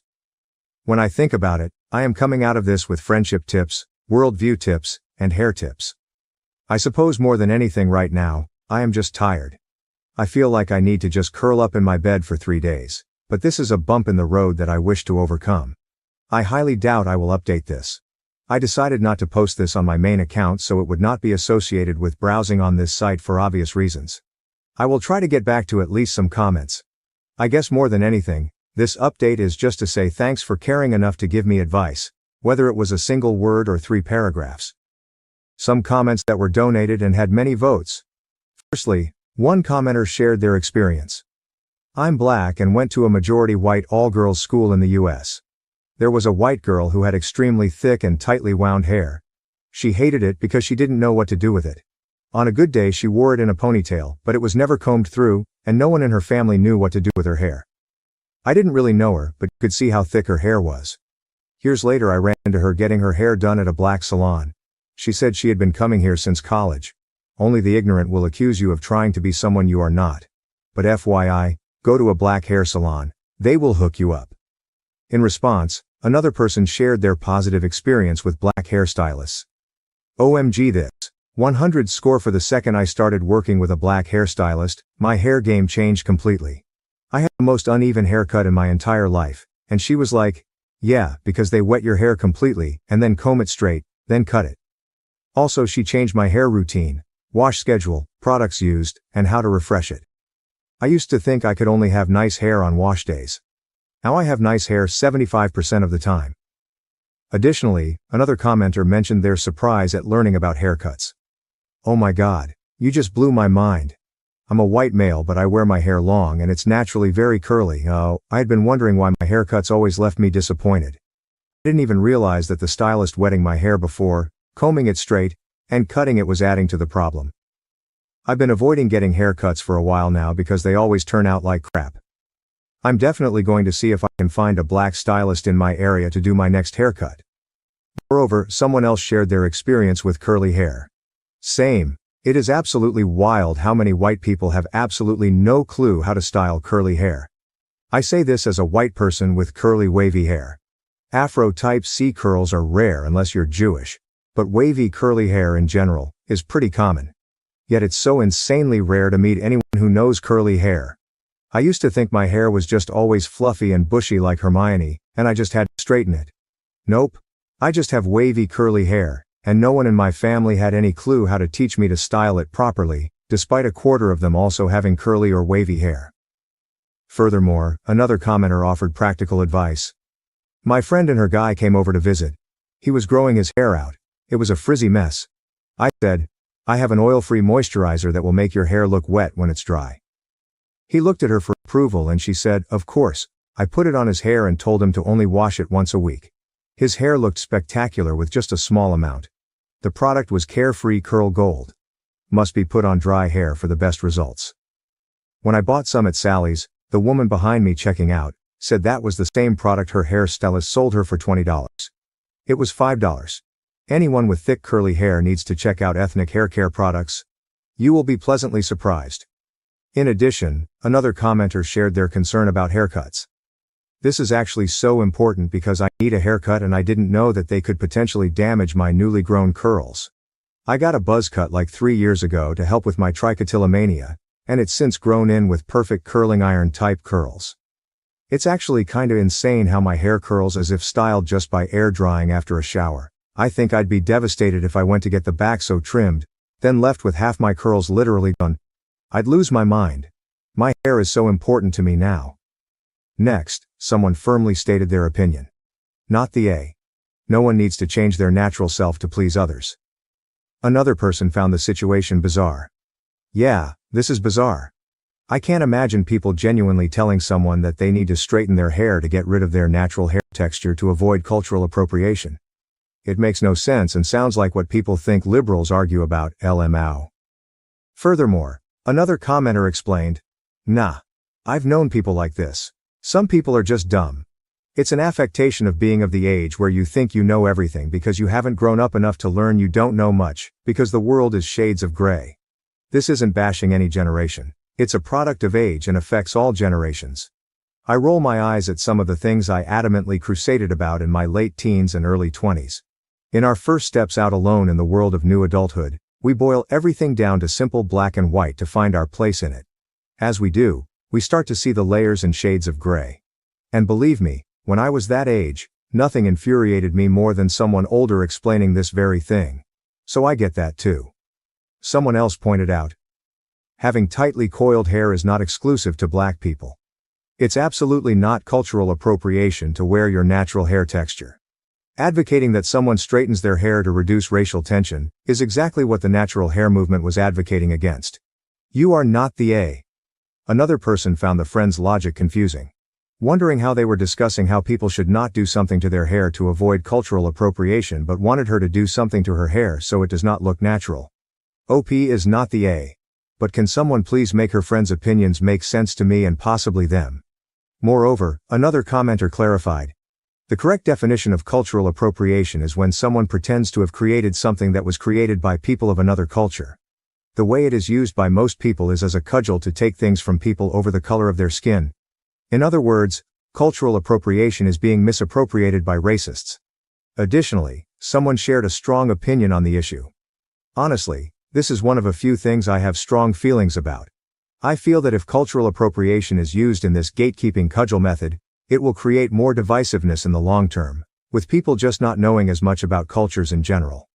Most people experience new cultures, usually through food or clothing in the beginning, and if people start getting hesitant or nervous to try these new things, because they'll be judged as culturally appropriating them, it could really limit the growth of what people experience. And then when they get older, they have no experience of all these other cultures, so they just won't understand them, and it could lead to conflict. If you limit people from experiencing and understanding new cultures, you will end up creating intolerant people as they get older. Then, another commenter shared their personal experience. Exactly this. I have tight curls that I like to keep short, resulting in my hair being an afro. African Americans often refer to this style as natural. Guess what? It's natural for me too because that's what my hair does naturally. I would say something along the lines of, so you're allowed to have your hair natural, but I'm not. They need to get over themselves. Not the A at all. Finally, one commenter posted that, OP is, not the A. No one needs to change their natural self to please others. Relevant comments to the story. Firstly, one commenter shared their experience with their father's appearance and heritage. My dad's parents were born in Croatia. My dad had very dark skin. He tanned so dark that when he came to see me at a cheerleading practice, he was also the police chief in a small city, so well known. One of the other squad members, and this was a high school that was about 40% black, said, I didn't know that your daddy wasn't white. He also had black hair, a prominent scimitar-style nose and blue eyes. That combination is very Turkish, and that's what he was often mistaken for. And, as I said, Croatia, which once had a significant Ottoman Empire presence as well as the Roman Empire. Edit to add, he also had very high cheekbones. Additionally, another commenter related to the situation. Exactly this. I have tight curls that I like to keep short, resulting in my hair being a fro. African Americans often refer to this style as natural. Guess what? It's natural for me too, because that's what my hair does naturally. I would say something along the lines of, so you're allowed to have your hair natural. But I'm not? They need to get over themselves. Not the A at all. Moreover, someone else shared their experience with classmates. I went to school with people who had 4C hair, and they were white-skinned and freckled, and their hair was white. I felt sorry for the girl because she always used to hide her hair in a bun with tufts sticking out. She really had no idea how to care for her hair, and she really resented it. It was some genetic throwback. She would get asked all the time if she was albino, i.e. black, but she wasn't. Replying to the third comment, another person said, yeah, that girl is me. Luckily I learned to braid it after high school, but I tell hairstylists how thick my hair is, and they don't get it until it's an hour later and they're only halfway through. When my brother shaved his head, it grew back out in a fro. I was never able to confirm it but always joked it was a Jew fro. During the summer, I have to double French braid it, or it's a nightmare because of how frizzy it gets. It makes me angry hearing people of color being expelled from school or asked to change their hairstyles at work when they wear it naturally. OP needs new friends. They are idiots. Another commenter shared their experience with a black stylist. My hair was ugly my whole life until I went to a black stylist. I'm whiter than radioactive mayonnaise, but my hair is very much not white people hair as my mom told me constantly growing up. My stylist is fantastic, also incredibly inclusive, and I never feel out of place there, and gave me the most fantastic cut I would have never ever chosen for myself. I would have thought it would look so bad on me, but they asked me if I was willing, and I said yes out of sheer frustration with what I'd been dealing with my whole life. I look so good now. My confidence is off the charts. Finally, another person shared their positive experience with a black hairstylist. I'm a pale, pasty white girl. I always had straight, maybe wavy hair most of my life. But my hair has become curly as I get older. More big ringlets. I started going to my hair lady a few years ago. She's black and is absolutely amazing. My hair has never looked so amazing, and the curls are incredible. I love it. She is most definitely the reason my hair is in the good condition it is, and the curls are the way they are. Am I the A for upsetting my coworker? By calling her work sister after she called me work husband during an office happy hour in front of everyone. June 27, 2024. I, 34 years old, work in a small office with about 30 people. Mary, 35 years old, is one of my coworkers. We have been working together for 6 years now.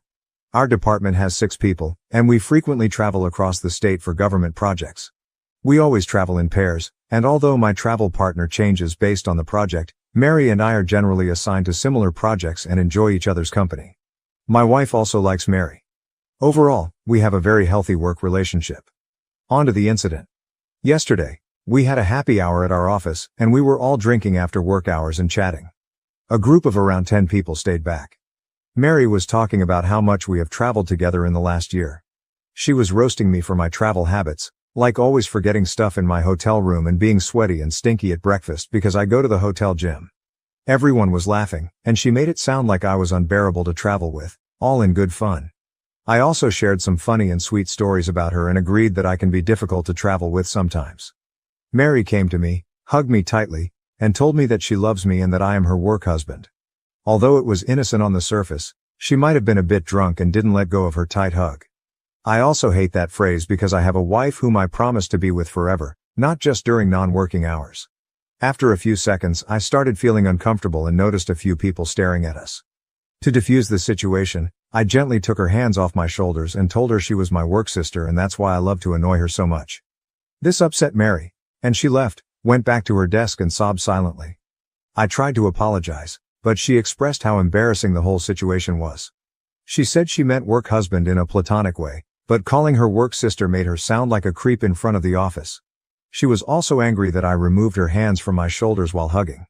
I tried to explain that I disliked the work husband phrase and noticed people giving dirty looks when she said it. I was just trying to ensure people didn't take her words the wrong way. We talked for a few minutes afterward and Mary calmed down. She hugged me again and left. I felt really guilty afterward because I saw Mary's point. I made her sound like a creep by implying she meant something inappropriate by calling me her work husband. However, I was uncomfortable in that situation and didn't want people to call us that or assume something wrong. Am I the asshole for calling Mary my work sister? I am sitting in my office writing this and worried if I embarrassed Mary in front of everyone. Relevant comments. Commenter 1. You're not the A. All too often, work spouses end up being inappropriately involved and you were trying to head off any rumors. Good on you. I think work sister is a much better term. Commenter 2. You didn't do anything wrong. Not the A. To my mind, she raises a red flag by being so upset about it. It meant more to her than it did to you. You may need to set a boundary of not traveling with her. Commenter 3. Not the A though, you're being far too generous. The reason why she jumped straight to thinking you were calling her a creep, because she knew what she was doing was inappropriate. Work husband is considered widely inappropriate now. She knows this. You responded correctly. You owe your actual wife loyalty. Mary needs to back off and act more of a professional. Commenter 4. Not the A. I think you were justified that whole time. Unfortunately, alcohol can make things awkward for everyone, but you were made uncomfortable by the extended hug, so you removing her arms from you was understandable. The problem right now is that Mary is only considering her own feelings and not thinking at all how her actions made you feel. She did think that such a public display of affection might make a married man uncomfortable. She's only thinking that you made her look like a creep. And let's be honest, she did kind of look like someone hitting on a married man after drinking too much. Commenter 5. Not the A. Work sister is 100% a compliment. Work husband is the stuff that will get a person reported to HR. Mary is waving bright red flags. You might want to get ahead of this now, all your colleagues are suspicious. No more being paired with Mary. Consider telling your wife before one of them does. Commenter 6. The best way to know that you needed to set a limit was her overreacting. Sobbing at her desk. It was time to stop it. If she tries to bring it up again, repeat what you said. She's a great co-worker, but you only have one wife so you don't do the work-wife jokes. Nothing personal, but it's not for you. If she brings it up a second time, you'll need to email your supervisor to get written documentation. You just describe what happened, as you did above, when and where, and that you'd like them to informally coach her on letting it go. If she brings it up a third time, you'll need to go to HR and ask to be taken off projects involving travel with her. I really hope she can pull it together and that she can join you in cheerfully going back to work. But remember that it's her making this weird, not you, and your first responsibility is to preserve your own employment. Commenter 7. Mary's point only is valid if Mary is humiliated by a sisterly relationship when she was going for more. The I love you, the long emotional hug not letting go, says OP needs to be paired with someone else on work trips for a while. And OP, shower before breakfast in public. Mary is not the only one who can smell your body odor or who has to sit in the chair you were sweating in. No one needs that much visibility into your body smells and fluids. Too much closeness. Editor's note. I looked through the comments and didn't find a single "you're the asshole, everyone sucks here," or "no assholes here." It was universally not the asshole. Update, July 2nd, 2024. I posted this about calling my coworker Mary my work sister after she tried to call me her work husband in front of the entire office. A lot of you are asking for an update, but that sub does not allow me to post an update, so I'm writing it here. Thanks everyone for your comments and giving me confidence that I did not do anything wrong or inappropriate. As I was sitting in the office the next day, I knew things would be a bit awkward between Mary and me. Mary ignored me the whole morning. Initially, I was planning to go and apologize to her, but after the post, I decided that I do not need to do that as I should be the one who was offended. Everyone in the office could see that we were acting weird, and I heard some people gossiping about us. One of the ladies also came to me and asked me if I wanted to talk about Mary and me. Around 3 p.m. in the afternoon, I was sitting in my office working. Mary came into my office and closed the door behind her. She was angry at me and started saying that I need to stop being an asshole and stop ignoring her. I told her to sit and to talk about what is going on. She told me that she feels humiliated, and everyone has been staring at her the whole morning because of what I did. I also stood my ground and told her that I was okay with her making fun of me, but calling me her work husband and hugging me in front of everyone for a long time made the situation awkward. She told me to get over myself and that I should know exactly what she meant. Mary said that I made a big deal of what was supposed to be a joke and made it awkward for everyone. She said calling someone work husband is a normal thing and just means that she knows me intimately like a spouse would. She said that because we spend so much time traveling together, she knows all the intimate details of how I behave outside work. I stopped her and told her that I felt offended by the term work husband, because I have a wife and I do not want people to use that term to describe our relationship. I told her that she would not understand as she is single, but as a married man, I really do not want anyone to describe me as a husband in any capacity. She said that I am again misinterpreting what she was saying. She felt that as we have known each other more times than I have been married, she knows me more intimately than even my wife. I have no idea why she feels that way, and I also behave like her husband when we travel together. She went on about how we go out to dinners together after work, how I always insist on having breakfast together in the morning, to plan our actions of the day, and I walk around in my underwear, referring to my gym shorts, around her in the mornings. She also talked about how we spend hours talking to each other during road trips and how I am the only man she can trust with any secret in her life. She said that I am the definition of a work husband, and I am just in denial. I was a bit angry at this point. I told her that I do all that because I consider her my friend and she is delusional if she feels she knows me more intimately than my wife. I told her I do not want to hear that term again and it is extremely disrespectful to my marriage. Only one woman gets to call me her husband and that is my wife. Moreover, if my actions are giving her such ideas, maybe we need to stop being friends. She became apologetic afterwards and told me that she did not mean to disrespect my wife, and it was not her intention. She apologized to me and told me to just let it go. She said that she loves traveling with me and she doesn't want anything to change between us. She again said that I am misinterpreting her statement and just wants to move on. She came to hug me again, but I just told her it was okay and stepped back. I also talked to my wife about the incident that night. As expected, my wife was angry at Mary and told me that she hates the term work husband. She asked me if Mary has ever flirted with me during our trips or has a crush on me. I truthfully told her that I really have not felt that way and she may have just said that because she was a bit drunk and is now being stubborn about it. My wife said that she feels a bit uncomfortable about Mary now and says that it's strike one for Mary and I need to try and put more distance between us while traveling. If she ever repeats the same behavior again, I should report her to HR. I promised my wife that I would try to reduce my interactions with Mary outside work hours and be more guarded around her. Relevant comments. Commenter 8. Mary's description of your relationship sounds really clingy and dependent. She has created a narrative in her head about your connection, the only man she can trust with any secret in her life. That's not a work husband, whatever that means. You better keep your interactions register in public, this can bite you in the butt very fast. Commenter 9. Not the A. I agree you should go to HR so they're aware of the situation.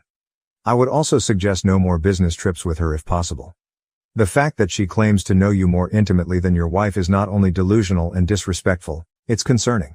She's only beginning to show her crazy side. Commenter 10. Not the A. I also think that if you're married, the terms work husband or wife are very inappropriate. Your wife sounds like a very reasonable person. She's upset but not taking it out on you. You made the right call, and if anything you could even get ahead of the game by going to HR now about the situation. OP, just curious, but what would the HR complaint even be? I feel uncomfortable about the situation, but beyond speculation, I do not see what I can complain about. Commenter 11. Hey HR person, I would like to file something with you just so it's on record. At the moment it feels like things are resolved, but just in case something else happens in the future I just want to cover all bases. Here's what happened. Here's what I did about it. Here's what Mary's response was. Here's where things are at now. I don't want anyone to have another conversation with her at this time because I believe it will escalate things instead of letting things die down. But if she doesn't let things go, I wanted HR to be in the loop. Commenter 12. Not the A, I agree with you, wife. Mary's reaction was so often defensive. Instead of owning it and apologizing, she continued to double down and say that she knew you more intimately. She is quite the presumptuous woman. I 100% believe that this woman has romantic feelings for you, and all these comments about work husband and the ever-lingering hug plus saying she knows you better and more intimately do not speak of someone who has a platonic friendship or professional relationship in mind. I would not travel with her anymore and see if you can put some distance with her and not have to work with her. This woman is going to cause trouble for you. Her reaction was one of possession over you, which comes when someone has amorous feelings. Commenter 13. Okay, never, and I do mean never, be in a room alone with this woman ever again. Cause when you go to HR, and you definitely should, in retaliation she could spin any number of accusations against you now, even if you don't think she is capable of that kind of behavior. You're having trouble right now because she is acting in a manner you would not have expected from her. Not the A. Commenter 14. Hopefully you don't have to travel with her, but if they can't change it and you are stuck with Mary, then from here on out no more eating breakfast with her. No more grading meals together. Spend that time FaceTiming your wife, have a breakfast, lunch, dinner date over FaceTime. Let Mary eat alone. Or you take your meals in your room. No more walking around in your gym clothes around Mary. She has already twisted it by saying it was your underwear. If you need to speak to her about anything that has to do with work, simply text her. There's no need to have breakfast with her to talk it over since she already got the wrong impression of you. Keep it through text, no phone calls, just text her. You have your meals separate and have your rooms on the opposite side if need be. Don't ask her to hang out during downtime while traveling. Let her do her and you keep to yourself. Hopefully your work will gladly change you both. Update. Edited in post, 8 hours later. Thanks everyone for the comments and explaining the urgency of the situation. I discussed it with my wife and have set up meetings with my manager and HR today. I plan to not file a complaint, but document what happened last week and why it made me uncomfortable. I do not have any upcoming travels this week due to holidays, but have to travel next Tuesday with her to a worksite. I will discuss with my manager what my options are. However, I feel a little distance between Mary and me for some time would be the right solution for now. Editor's note, OP has reported the situation to HR, but he is traveling today according to the above update with her and there could be further issues, so I am marking this as ongoing.